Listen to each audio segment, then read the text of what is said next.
Welcome to Voices of the Writers. I'm your host, Adam Scull, bringing you a new dimension of poetry readings, songwriters, vignettes, and stories with music and sounds for the Eat, Sleep, Write podcast. Discover new writers. Learn about their huge body of work on Eat, Sleep, Write.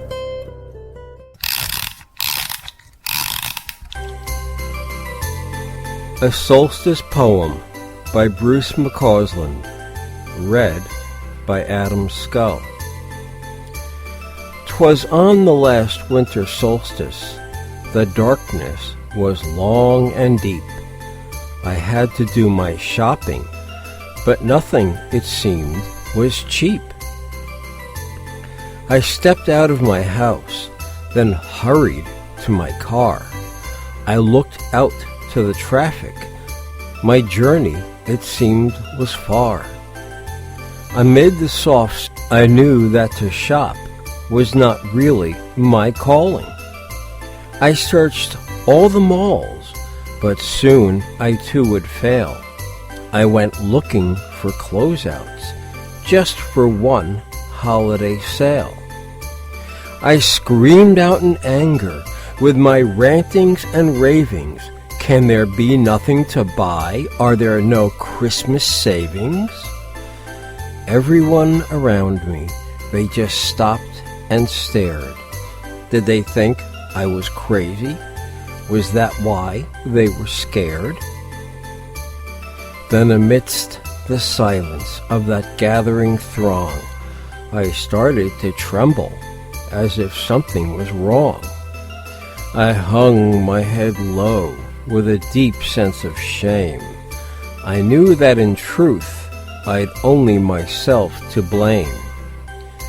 I walked to the exit, though some were still staring. Some made a beeline around me. At me, others were swearing.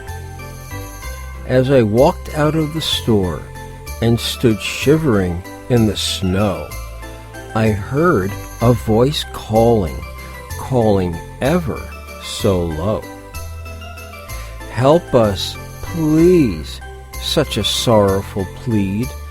Though angry and frustrated, I hearkened that need. I turned to my left and then to my right. Then looking behind me, I saw such a sad sight. An old woman in rags, huddled there in the cold snow, with her arm around an old man. They had nowhere to go.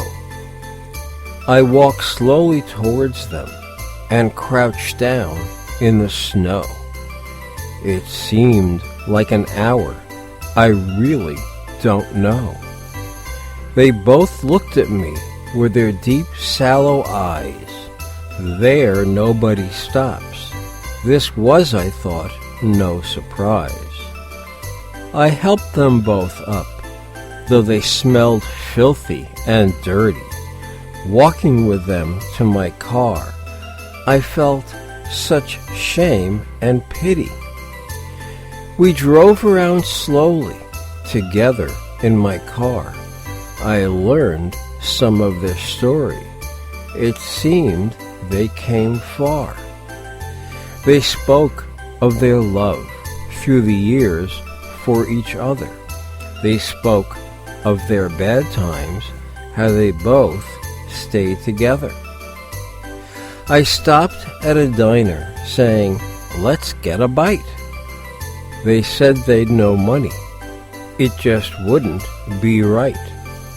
We entered the diner. Let's call this my treat. Found a booth in the corner where we all took a seat.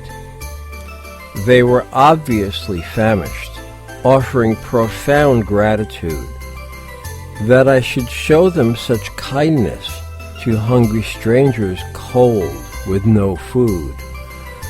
Son, this time of year there are so many in need.